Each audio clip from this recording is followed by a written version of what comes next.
We're picking a doozy for today. Considering the date, I feel like the only other topic I could bring up that would frustrate people more would be politics. But we're talking about Spider-Man, which is a close second in when it makes people mad, and Marvel's Spider-Man 3. But I do want to talk about it because I do think fan feedback is important. I think a lot of you have some very interesting things to say and opinions on these games, and I want to share mine. Now, before we hop into the question of is Marvel's Spider-Man 3 in trouble, I first off want to ask you a question of the day, which is just that. Do you think it's in trouble? Do you think it will be good? Or alternatively, what do you want to see in it? Like, what would make this game good to you? Regardless, I do understand that going into something with expectations does affect how you look at it. And I do think that that's a small part of the Marvel Spider-Man 2 situation that we've discussed, but I also don't think it's unfair when you get something good to expect something good next, right? When you enjoy something, maybe a couple times in a row, you're not expecting to go to your favorite restaurant on a third visit and not enjoy it, right? If you liked it the first 2 times. And I do think that when it comes to Marvel Spider-Man 2, there was a little bit of that. There was a little bit of frustration because people enjoyed Marvel Spider-Man 1. I think most people enjoyed that. Miles Morales, I love it, but I've seen varying opinions on it, especially from the crowd that does not like Miles for various reasons. They're not all racists. There are some people who just don't like the character, and that's fine. But I liked Miles Morales a lot. I thought that it was a cool kind of Christmas take on that world. It branched off of Peter and told a unique story with some old and some new characters in that same world in a much smaller scale. You know, in the past, it probably would have been considered like a standalone DLC game if it was just a couple hours shorter, but it's like just long enough that it's just a smaller game, right? A smaller Spider-Man game.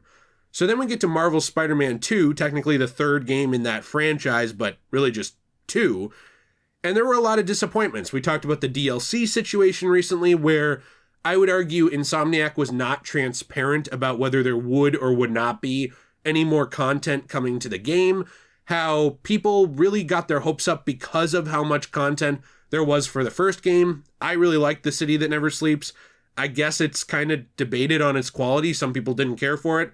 I thought it was great. I liked all the post-launch suits that they added with Marvel Spider-Man 1. And so we got to 2, and it's like none of that stuff really happened. Along with people being pretty disappointed with some things like the characterization of Venom, you know, Venom being hairy in general, but just that character not getting a lot of time to breathe. The symbiote arc being rushed, I would say. So there were a lot of issues with Marvel Spider-Man 2 that bothered people. Now, if they didn't bother you, that's great. There are some people who just genuinely enjoy it. That said, I do think there are also some people who are such big fans of Spider-Man that they go the opposite route of the angry fans, where it's like they're just happy to get a Spider-Man game, and that's cool too. I personally thought Spider-Man 2 had a lot of issues, but was still a very fun game. But then we get to Marvel Spider-Man 3, and there's actually one big issue I think looming on the horizon. Some people are going to think it's the whole thing with Brian Horton, but he was more involved as the creative director of Wolverine, and he moved on now to another studio. So I don't think that's going to affect this as much. What I do think, though, does affect it is the issue of time. Now, what I mean by that is this is the same issue that affected Marvel's Spider-Man 2. They had so much time to make the game, and it seemed like Insomniac, to their credit and their detriment, did want to reach above and beyond what they thought they could do. And this led to, in their own admission, some discussions with Sony where they did think that they couldn't really meet those expectations that Sony had for the game. But, you know, they say they're happy with the final result. Fans, I'll leave that up to you if you are. I'm not patronizing, it's just that's up to you. Regardless, we do know that that game cost something around like $300 million. Now, did it include marketing? I don't actually know if you include marketing in that number that's been floated around. But even if you say it was a $200 million game, which we're being real generous here, plus $150 million of marketing or something like that, or $100 million of marketing, I don't know, because usually marketing is like another half or even sometimes double of a game or movie's budget. You know, we're still looking at upwards of $300 million there on just the very generous side. That is a lot of money, and I do believe that's one reason why the game ended up coming out while some ideas got left on the cutting room floor. But if you think about it, Marvel's Spider-Man 2 did not have that many narratives to contend with from Spider-Man 1 and Miles Morales. Yes, it had references. Yes, it could use characters, but it didn't have that many characters that were like still out there roaming around that they had to go back to the well and pull out because they had left that up in the air. You had characters like Yuri, that were kind of out there, like the Wraith. You had characters like that. But for the most part, a lot of the storylines in the first game and Miles were wrapped up, and they could be revisited if you wanted to, like Martin Lee, and he was, but they didn't have to be. But Marvel Spider-Man 3, I would say, is the opposite. Marvel Spider-Man 3, to me, is in a bit of the same situation that Batman Arkham Knight was in. It's in a bit of a situation where you have a storyline going in, and you actually have a lot of side stories that weren't fully resolved that there could be a lot more with. You have characters like the Chameleon, and especially characters like Carnage, where people were expecting maybe those two to be more like a DLC type story that took place after Spider-Man 2. But now going into Marvel Spider-Man 3, you actually have multiple characters like that if you don't do something with, there is going to be major disappointment regarding the narrative because people are going to feel like that's left up in the air. And the reason that I compare it to Batman Arkham Knight is when you look at a game like Batman Arkham Knight, it had so many things up in the air like that going in that they really needed to add in the Season of Infamy DLC later on to fully flesh out that world because they made a full game and couldn't even hit all those points. I mean, if you look at it, they tried to with a character like Hush, and it kind of fell flat on its face compared to the previous game. And that's one of the big concerns I have for Marvel's Spider-Man 3, is how do you deal with a new narrative around Norman Osborn? How do you deal with a new narrative where Harry is still alive, but he's sick again, right? He's kind of like in a coma. How do you deal with a new narrative where you're moving past the anti-Venom suit, which, by the way, was super fun for its gameplay mechanics, the symbiote and the anti-Venom? That's one reason why I wish that they had mainly focused on the symbiote arc in Spider-Man 2, and then focused on a Venom arc in Spider-Man 3. But now you have to move past those mechanics as well and introduce something new that can either take its place or just have Peter have the anti-Venom suit the whole time. Along with what's going on with where did the symbiote itself go? The Venom symbiote, is that going to go to someone else? Is it not? What's going to happen with Carnage? Like I said, what's going to happen with Chameleon? What's actually going to happen with Peter's retirement, which we know is not permanent, but what's going to happen with that? How are they going to bring Peter out of retirement? That has to now be tied into that narrative, right? And then you also have the problem of Miles Morales. Now, I like Miles, but how is he going to tie into the main narrative of Spider-Man 3? You can't really just make him the main Spider-Man and have Peter be the side Spider-Man, because even if you concede they're both Spider-Man, and that's where I'm at, like, I think Miles is Spider-Man, I think Peter is Spider-Man, I think Ben Reilly is Spider-Man, I think Miguel O'Hara is Spider-Man, right? I get they're not Peter Parker Spider-Man, but I still think that they are Spider-Man. Even if you concede that, which many people are totally unwilling to do, you still now have this problem where there are all these dangling plot threads left up in the air. Actually, even one more that I just thought of was the Spider-Verse connections. And when there was a leaked roadmap, which I always hesitate to show, but it's been shown so many times on YouTube, I don't think it matters, so I'll just show it here, which we don't know the full validity of this leaked roadmap because there was a lot of fake, news coming out at the time of the Insomniac stuff. When this leaked roadmap was there, though, it seemed like there was a plan to tie the Spider-Verse stuff from, finding the drones and things like that, the spider bots, into Spider-Man 2, and also to make that Great Web game. But the Great Web game got canceled, like it never got picked up. And of course, as well, we never saw that DLC for Marvel's Spider-Man 2. Was it real at one point? I think so, but we never got to see it. So now that's yet another dangling plot thread left out there.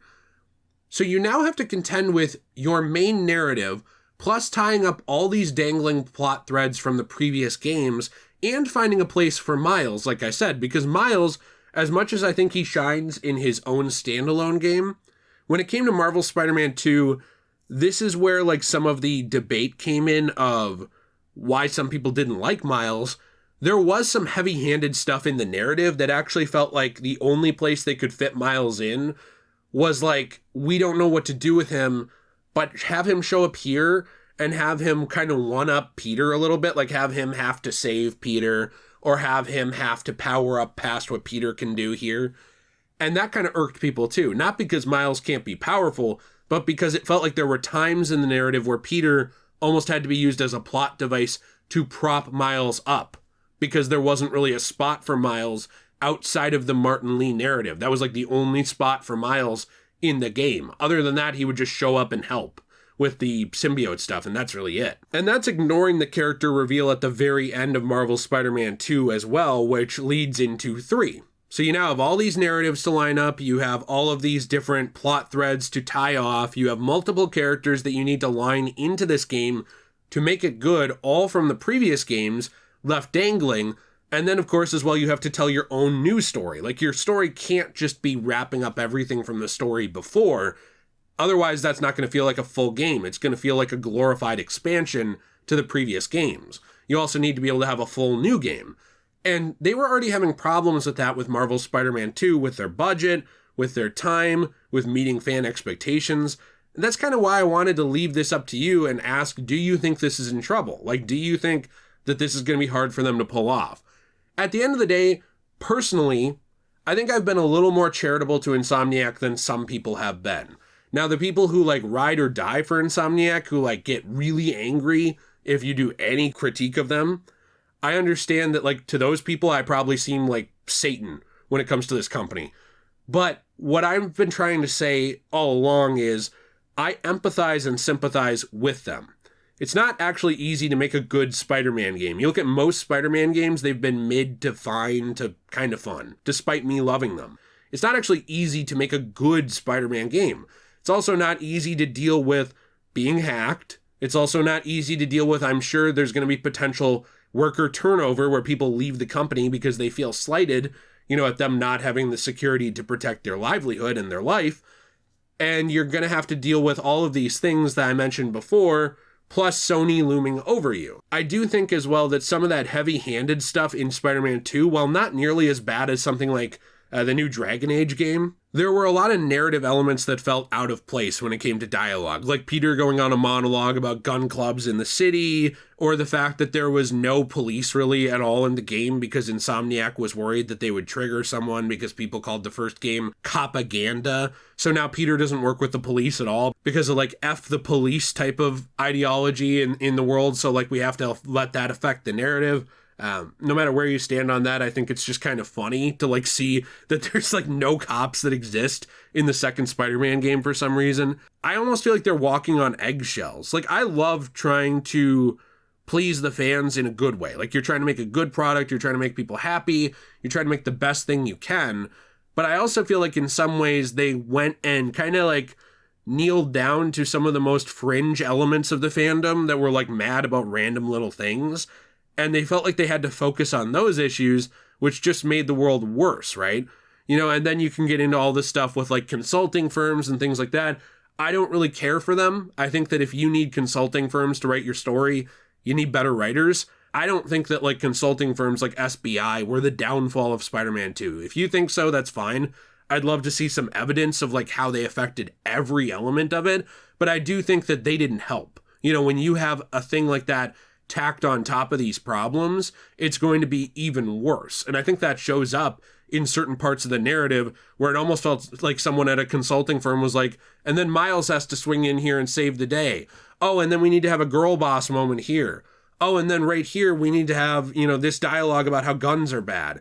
It's like stuff like that is not natural feeling. It doesn't feel like it's actually coming from the characters. It feels like it was coming from some mandate at times. I didn't notice that as much as some people did, but I did notice it. So all those problems I talked about before, plus the consulting firm stuff, I just don't really know. Now, do I want to go into this with like a super critical lens, like ready to tear it apart? Absolutely not. I want the game to be good. In fact, I played through Marvel's Spider-Man Miles Morales and Marvel's Spider-Man 2 over on my Let's Play channel, Degenerate Plays. The link to that is in the description down below if you want to hang out with me.